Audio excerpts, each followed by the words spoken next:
Buritanilah hasil suara bikin kota bersatu padu rebut demokrasi.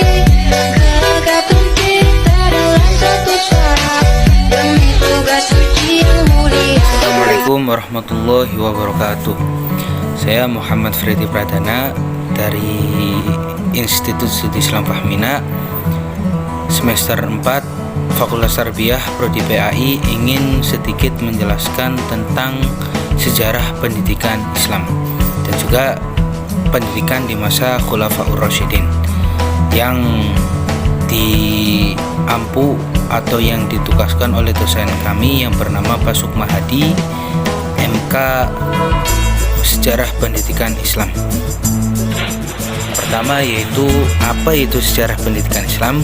Sejarah pendidikan Islam adalah keterangan mengenai pertumbuhan dan perkembangan pendidikan Islam dari waktu ke waktu yang lain. Sejak zaman lahirnya Islam sampai dengan masa sekarang juga merupakan cabang ilmu pengetahuan yang berhubungan dengan pertumbuhan dan perkembangan pendidikan Islam, baik dari segi ide, konsepsi maupun segi institusi dan operasionalisasi sejak zaman Nabi Muhammad SAW sampai sekarang.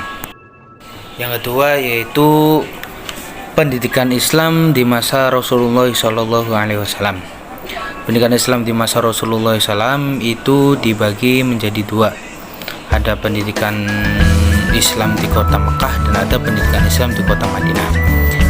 Pokok pembinaan dalam pendidikan Islam di kota Mekah adalah pendidikan tauhid.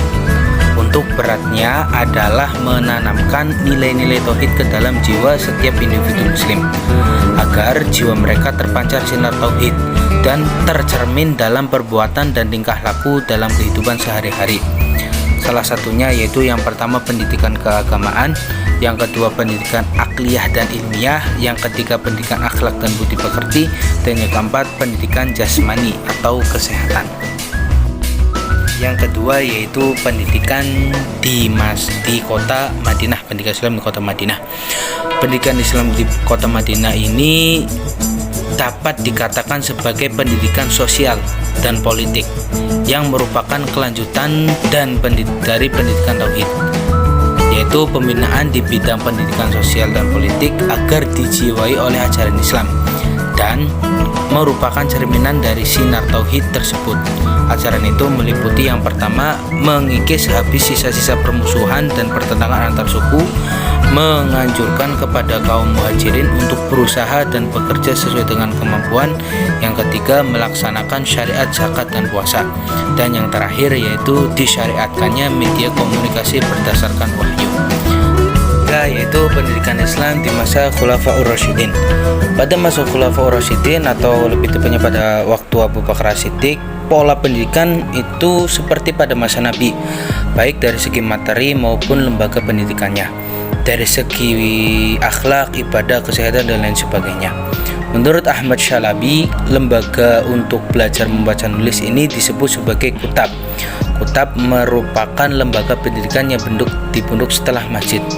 Selanjutnya, Asama Hasan Fahmi mengatakan bahwa kutab didirikan oleh orang-orang Arab pada masa Abu Bakar dan pusat belajarnya pada masa ini adalah Madinah.